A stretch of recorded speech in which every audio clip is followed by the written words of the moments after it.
5절까지의 말씀입니다.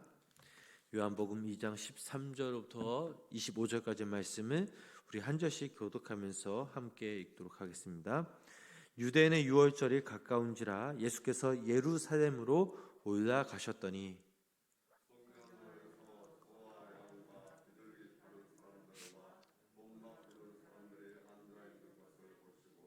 노끈으로 채찍을 만드사 양이나 소를 다 성전에서 내쫓으시고 돈 바꾸는 사람들의 돈을 쏟으시며 상을 엎으시고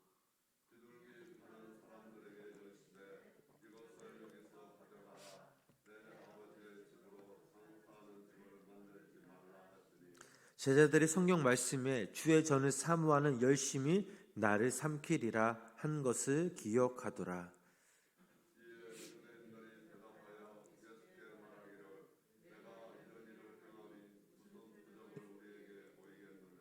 예수께서 대답하여 이르시되 너희가 이 성전을 홀라 내가 사흘 동안에 일으키리라.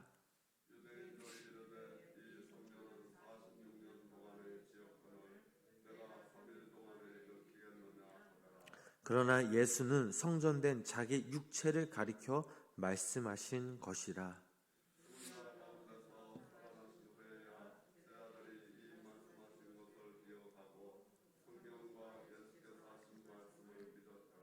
유월절에 예수께서 예루살렘에 계시니 많은 사람이 그의 행하시는 표적을 보고 그의 이름을 믿었으나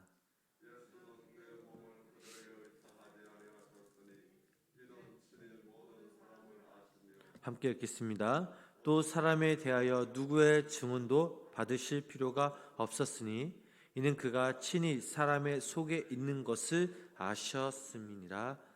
아멘. 오늘도 이 새벽 하나님의 귀한 은혜와 사랑이 우리 성도님 삶 가운데 함께 하시길 주님의 이름으로 간절히 축원합니다. 예수님은 가나안의 혼인 잔치에서 물을 포도주로 바꾸시는 기적을 행하셨습니다. 그리고 유대인의 명절인 유월절을 맞아 예루살렘으로 가십니다. 예루살렘에 도착하여 성전에 들어가신 예수님은 참으로 기가 막힌 현장을 목격하셨습니다. 하나님을 예배하는 이 거룩한 성전이 장사꾼을 위한 장터로 변해 있었기 때문입니다. 유대인들에게 성전은 어떤 의미입니까?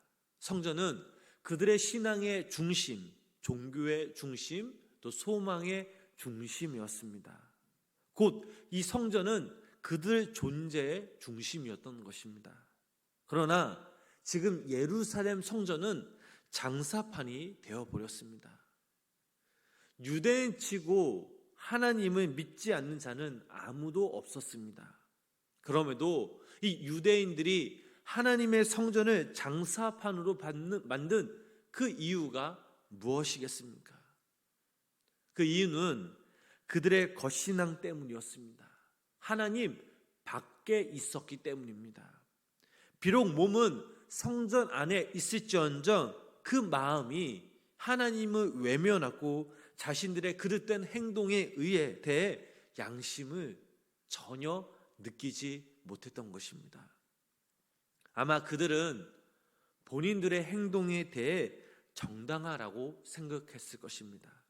우리 본문 15절, 16절 말씀을 우리 다시 한번 우리 함께 읽어보도록 하겠습니다. 노끈으로 채찍을 만드사 양이나 소를 다 성전에서 내쫓으시고 돈 바꾸는 사람들의 돈을 쏟으시며 상을 엎으시고 비둘기 파는 사람들에게 이르시되 이것을 여기서 가져가라. 내 아버지의 집으로 장사하는 집을 만들지 말라 하시니 아멘. 자, 말씀을 읽어보니 예수님이 화가 단단히 나셨습니다. 예수님이 노하시자 아무도 거기에 대해 대꾸도 못한 채 성전 안은 조용해집니다. 가나안의 혼인 잔치에서 물을 포도주로 만드신 기적의 장면에 이어 오늘 우리가 읽은 이 본문 말씀에 대해서는 예수님이 채찍을 들고 노하시는 그 장면이 소개되고 있습니다. 자, 그 이유가 무엇일까요? 마태와 마가와 누가복음에서는 이 사건을 예수님이 체포당하시기 전에 기록하고 있습니다. 공생애를 시작하신 지 3년 만의 일입니다. 하지만 이 요한복음에서는 이 내용을 앞당겨 소개하고 있습니다. 그 이유는 예수님의 두 가지 모습을 가르쳐 주시기 위함이었습니다. 예수님은 인간을 사랑하시고 기적을 베풀어 주시며 죄인을 구원하십니다. 하지만 동시에 인간의 불의를 보시고 심판하시고 잘못에 대해 채찍해 주십니다.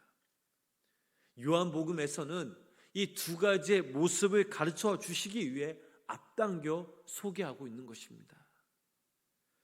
예수님이 성전에서 화를 내신 모습을 통해 저희들은 몇 가지 그 사실을 배우게 됩니다. 무엇보다 예수님은 언제나 하나님 안에 거하셨기 때문에 무엇이 옳고 그른지, 하나님을 위해서 무엇을 하고 하지 말아야 하는지를 정확하게 분별하셨습니다. 본문 17절 말씀 우리 함께 읽어보시겠습니다. 본문 17절 말씀 함께 읽어보실까요? 제자들이 성경 말씀에 주의 전을 사모하는 열심히 나를 섬기리라 한 것을 기억하더라. 아멘. 자, 이 말씀은 시편 69편 9절 말씀이 성취된 것입니다. 이러한 성경 말씀은 하나님을 위한 열심과 하나님의 뜻을 이루려 하는 예수 그리스도의 그 마음과 열정이 어떠하였는지를 보여주고 있는 그런 모습입니다. 여기서 주의 전이란 이 말은 본문 16절 내 아버지의 집과 같은 말로써 하나님께 대한 그분의 감정을 단적으로 보여주고 있습니다.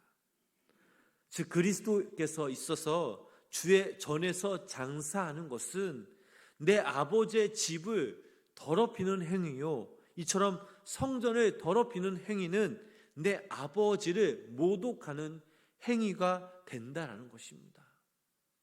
이것은 곧 주의 전을 사모하는 열심히 나를 섬기리라 라는 말과 같은 의미입니다.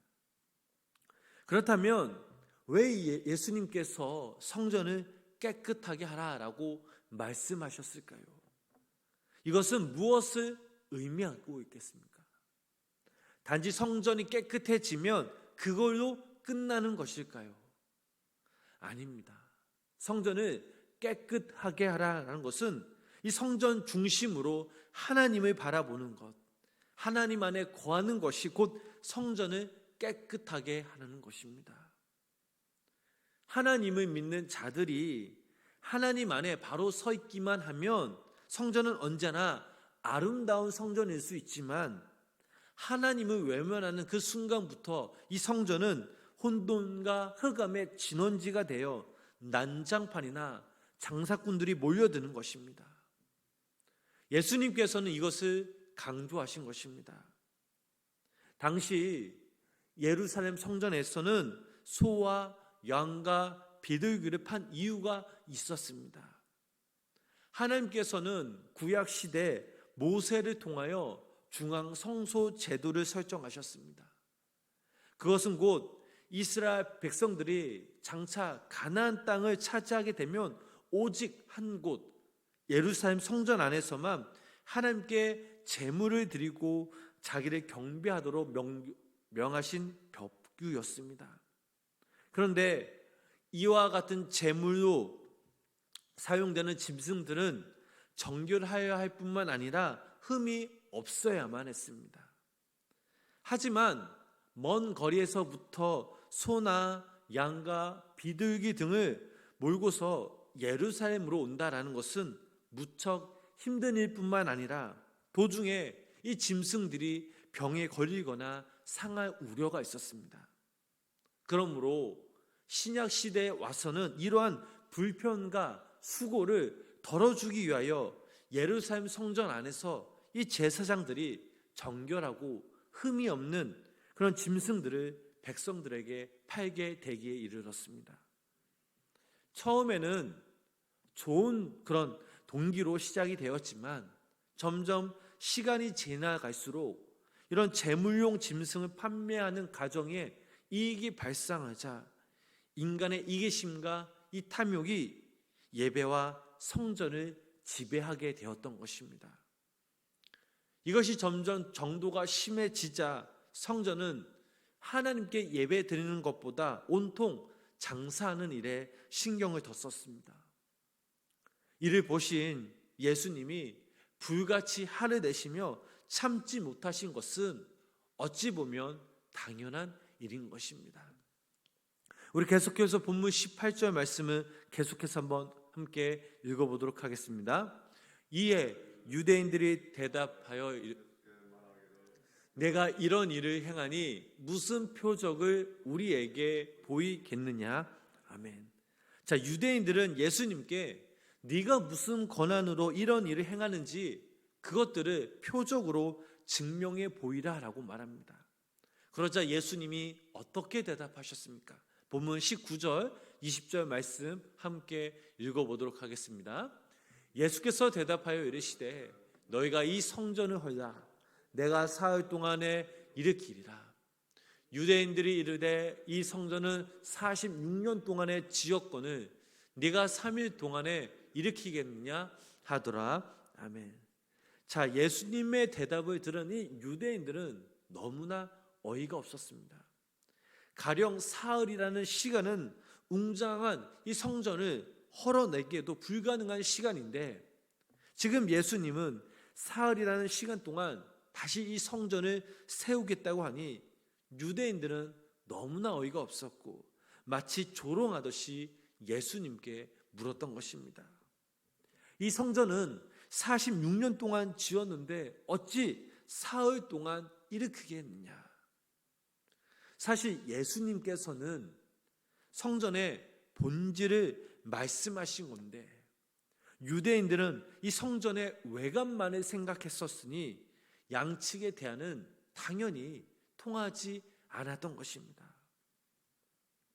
오늘 저희들 읽은 이 본문 말씀은 성전을 깨끗하게 하라는 것, 즉 우리 그리스도인들이 각자 중심으로 하나님을 바라보며 하나님 안에서 바로 서는 것을 말하고 있습니다. 이것은 곧 예수 그리스도를 내 삶의 주인으로 모시는 것을 뜻합니다. 고린도전서 3장 16절 말씀을 읽어보면 우리 자신을 가리켜 너희가 곧 하나님의 성전이라 라고 정의하고 있습니다. 성전이신 이 주님이 계신 곳에 곧 성전이기에 예수님이 우리 안에 계시면 내 자신이 우리 모두가 다 성전이 되는 것입니다. 저희들이 이 땅에서 그리스도인으로서 어떻게 거룩해질 수 있으며 그리스도인답게 부끄러움 없는 삶을 살아갈 수 있을까요? 우리 자신이 하나님의 성전이 될 때 가능한 사실입니다.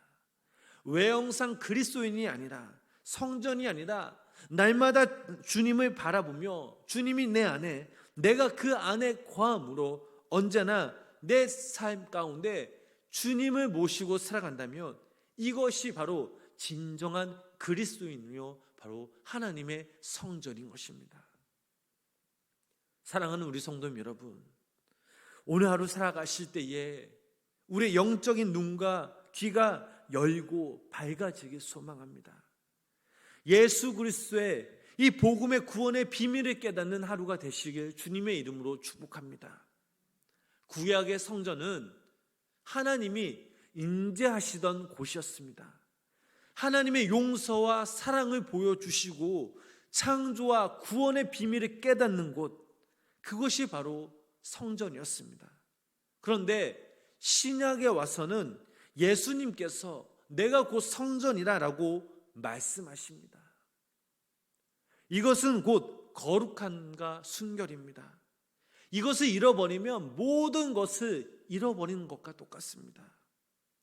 바라기는 오늘 하루 우리가 이 땅에서 살아가실 때에 우리 여기 모인 우리 성도님들이 우리 스스로 거룩하여지고 순결하여지며 예수 그리스도의 그 사랑이 우리 안에 있을 때에 우리가 주님의 성전이 되어 우리 삶 가운데 주 안에 참된 기쁨과 평안과 감사가 넘쳐나시기를 주님의 이름으로 간절히 축원합니다. 기도하겠습니다. 아버지 하나님, 오늘도 이 새벽 저희들을 불러 모아 또 주님의 전에 나와 함께 예배하며 또 말씀을 듣게 하시니 감사를 드립니다.